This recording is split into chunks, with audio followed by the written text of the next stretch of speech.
हे आपण आता झाडं सगळी खुरपून घेतलेली आहेत। हे झाडं आहेत आपली सगळे आपण खुरपून घेतलेले आहेत आताच। तर आपल्याला याला वर्मी कंपोस्ट द्यायचे, त्याच्यामुळे आपण हे झाडं खुरपून घेतलेले आहेत। खुरपून घेऊन आता आपल्याला खत द्यायचं आहे, वर्मी कंपोस्ट देणार आहे आपण सगळ्या झाडांना। त्याच्यामुळे आता आपण सगळी झाडं खुरपून घेतलेले आहेत। हे आपण वर्मी कंपोस्ट घेतलेला आहे, जे मी आता गाठ सोडून घेते। आपण आता याची गाठ सोडून घेतलेली आहे। ही वर्मी कंपोस्ट आहे, आपण झाडांना खुरपून घेतलेल्या सगळ्या झाडांना घालण्यासाठी आपण हे 20 किलोचा गट्टा आहे तो घेतलेला आहे। इकडं आपलं शोचं झाड आहे, हे खराब झालेलं आहे, याला आपल्याला काढून टाकायचं आहे। आणि हे छोटंसंच जास्वंदाचं झाड उगवलेलं आहे, कटिंग लावलेली छान आलेली आहे, त्याला आपल्याला लावून घ्यायचं आहे। त्याच्यामुळे हे आपण कुंडी रिकामी करून घेणार आहे आपल्याला हे जास्वंदाचं झाड लावण्यासाठी। चला मग आता हे कुंडी आपण खाली करून घेऊया। हे आपण कुंडी आता खाली करून घेतलेली आहे। हे आपण घेतलेले आहे माती, याच्यामध्ये आपण आता वर्मी कंपोस्ट मिक्स करून घेऊया।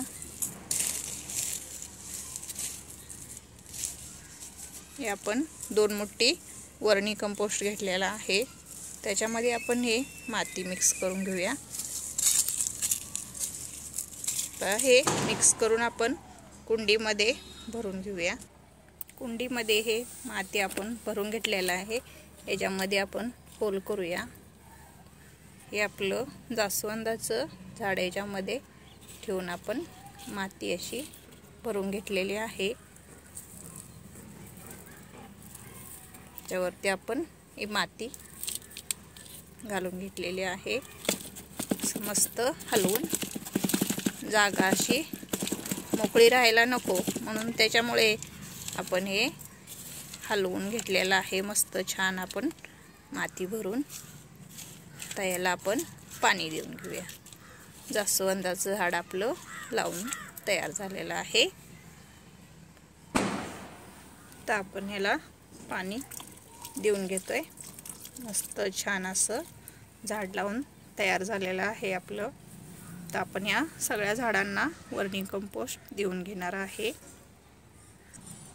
हे आपलं लिंबूचं झाड आहे, त्याला पण आपल्याला वर्मी कंपोस्ट द्यायचं आहे, त्याच्यामुळे आपण ह्याला खुरपून घेतोय। खुरपून दिल्यामुळे खत झाडांना चांगले असतात, त्याच्यामुळे झाडं आपली खुरपून आपण खत देऊन घ्यायची।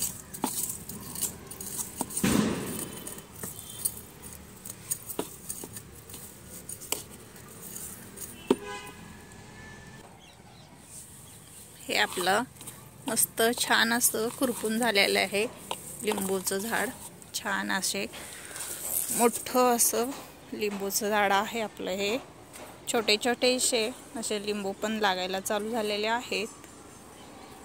छान असे लिंबू आहेत, त्याच्यामुळे आपल्याला ह्याला खत द्यायचं आहे, त्याच्यामुळे खुरपून घेतलेला आहे आपण। आता त्याला देणार आहे आपण वर्मी कंपोस्ट। हे आपण वर्मी कंपोस्ट घेतलेला आहे, तर आपण हे घालून घेऊया आपल्या लिंबूच्या झाडाला। हे 2 वाट्या आपण याला गांडूळ खत दिलेलं आहे, वर्मी कंपोस्ट। छान असं मस्त लिंबूच्या झाडाला खुरपून घेतलेलं आहे लिंबूचं झाड आपण। जे आपलं लिंबूचं झाड आहे त्याला आपल्याला खत द्यायचं आहे वर्मी कंपोस्ट। हे आपण इटावरती ठेवलेलं आहे, असं विटा रचून त्याच्यावरती आपण आता हे वर्मी कंपोस्ट घालून घेतलंय। छान असं मस्त खुरपून घेतलेलं आहे। तर आपण हे वर्मी कंपोस्ट देऊन घेतलेलं आहे आपल्या. हे पण लिंबू आहे, लिंबूचं झाड आहे, त्याला आपण वर्मी कंपोस्ट दिलेलं आहे. छान असं हे आपले सगळं झाडं आहेत, त्याला आपल्याला वर्मी कंपोस्ट द्यायचं आहे. छान असं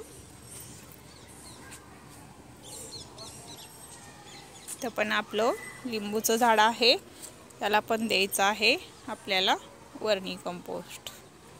हे आपण आता वर्मी कंपोस्ट सगळ्या झाडांना देऊन घेणार आहे. छान असं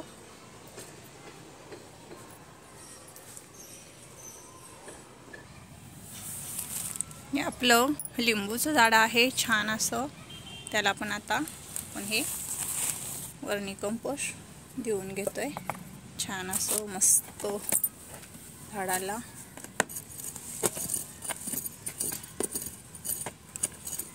थोडीशी अशी माती खालीवर केली की झाडाची माती मोकळी होती आणि झाडांच्या मुळापर्यंत खत पोचतो. सुंदर आपलं लिंबूचं झाड आहे. छान आपण त्याला आता वर्मी कंपोस्ट देऊन घेतलेलं आहे. छान मस्त हे आपलं लिंबूचं झाड. हे 12माशी लिंबूचं झाड आहे, त्याला 12 महिने लिंबू लागत असतात. छान असं फळ भरपूर येतं आहे आपल्या लिंबूच्या झाडाला. तर आपण त्याला खत देऊन घेतलेलं आहे वर्मी कंपोस्ट. व्हिडिओ आपला आवडला तर लाईक करा, शेअर करा, सबस्क्राईब करा. धन्यवाद.